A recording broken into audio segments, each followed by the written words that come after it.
Un escándalo de corrupción golpea al gobierno de Francia y pone al presidente François Hollande en el peor momento de su gestión a tan solo 10 meses de haber asumido.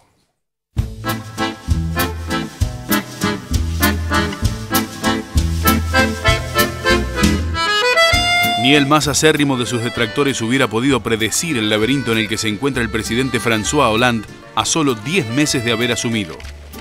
El detonante de una crisis que había comenzado antes fue la confirmación de que uno de sus más directos colaboradores, el ahora exministro de Presupuesto Jérôme Chossack, tenía una cuenta secreta en Suiza oculta durante años para evadir impuestos. J'ignore quel était son degré de connaissance de cette affaire. Ce que je veux dire, c'est qu'à lui, comme au Premier ministre, comme à Pierre Moscovici, je n'ai pas dit la vérité. Buscando poner un freno urgente a la creciente ola de desconfianza, el gobierno ordenó que sus 37 ministros publiquen sus patrimonios en la web oficial. En sintonía con esa orden, Hollande anunció que obligará a los bancos de su país a comunicar la lista de sus filiales y las actividades que realicen para luchar contra los paraísos fiscales. El presidente insistió en que estos deben ser erradicados de Europa y del mundo, y adelantó que no dudará en considerar como tal a cualquier país que se niegue a colaborar con Francia. En una frenética semana, Hollande mantuvo contacto directo con la prensa, buscando explicar las medidas que tomará para intentar apagar el incendio político. Entre ellas el proyecto de ley sobre la moralización de la vida política, que presentará ante el Parlamento el próximo 24 de abril. No obstante sus esfuerzos, la prensa siguió mostrando la imagen de un presidente timorato, indeciso y con más dudas que certezas.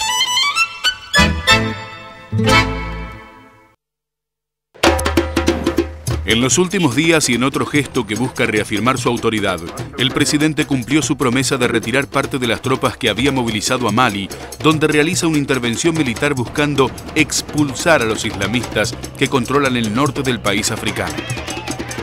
Hollande ya había anticipado que en abril comenzaría la retirada de sus tropas y que para julio quedaría solo la mitad de los más de 4.000 militares desplegados en la excolonia. Las tropas galas combatían en Mali desde enero pasado, cuando el gobierno de ese país le solicitó ayuda para luchar contra el grupo armado Ansar al-Din y otros aliados islamistas.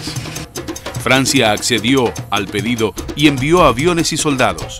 Muchos se preguntaron entonces cuáles eran los verdaderos motivos que impulsaron a un presidente socialista y antibelicista a tomar una decisión de esas características. Si bien Francia tiene un vasto historial de intervenciones en sus antiguas colonias en momentos de inestabilidad política y aún después que obtuvieran su independencia, Hollande se había manifestado contrario a estas acciones.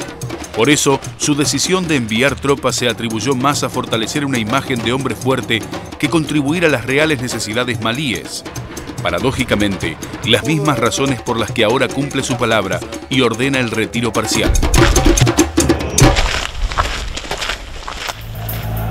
Sin embargo, la respuesta ciudadana a los intentos del gobierno no deja margen para la duda. 3 encuestas de opinión publicadas en la última semana mostraron que la popularidad de Hollande cayó por debajo del 30%, superando el récord de rechazo de su antecesor, Nicolas Sarkozy. Según un sondeo reciente de Le Figaro, el 77% de los franceses piensa que el gobierno es corrupto. Una verdadera crisis de confianza entre los electores que podría hacer emigrar el voto hacia propuestas más radicalizadas. Mientras tanto, las dificultades se acumulan. El Ejecutivo reconoció que no cumplirá con el objetivo del 3% de déficit para este año. Para 2014, tendría que realizar recortes por unos 6.000 millones de euros si quiere alcanzar el objetivo.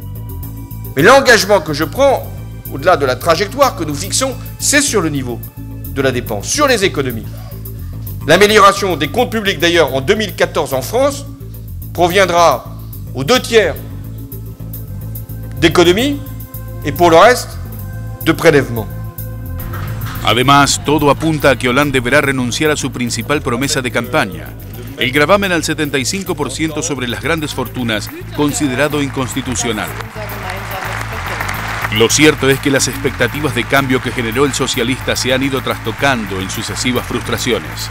El interrogante que ya se instaló no es menor. Si en 10 meses Hollande consumió gran parte de la confianza que el electorado depositó en él, ¿cómo hará para que los 4 años que aún le quedan no se conviertan en un verdadero vía crucis político?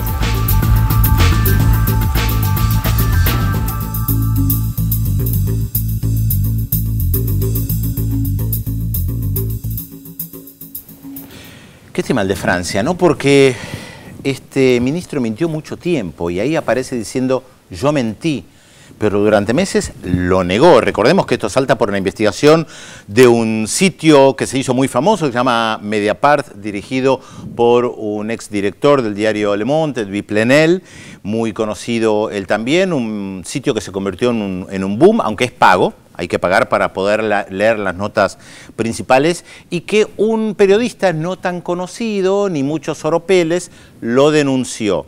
Le cayeron a la yugular diciendo que era todo mentira, que cómo se atrevía, salió gran parte de la corporación mediática a sostener a este médico que era muy reputado. Bueno, mintió. La pregunta es ahora, si detrás de la plata que sacaba estaba solo él, o el Partido Socialista, similar a lo que pasa en España con el Partido Popular. Se sacrifica diciendo mentí, porque la verdad es que hasta ahora el partido no decía absolutamente nada, tampoco, ni lo separaba del cargo, digamos, y está siempre como detrás de todo. Estaba recordando el caso de Sarkozy, también había un tema de financiamiento del partido y de la campaña electoral, cayó, ¿se acuerdan? Liliane Bettencourt, que es la multimillonaria francesa dueña de L'Oréal, de la marca de cosméticos, y también realmente fue un escándalo donde llega un momento donde no se empezó a cubrir, pero está detrás de todo el tiempo el tema de la financiación, ¿no? De dónde se saca el dinero para campañas, para sostener a los partidos, y bueno, termina en casos de corrupción grave. Bueno, ese es gran parte del ataque a lo que se llama la clase política, la corporación política en Europa, y no solamente en Europa, tiene que ver con el financiamiento y con muchos recursos del Estado que son desviados. Fijémonos en Italia también, donde permanentemente hay acusaciones de corrupción, ni que hablar de Berlusconi.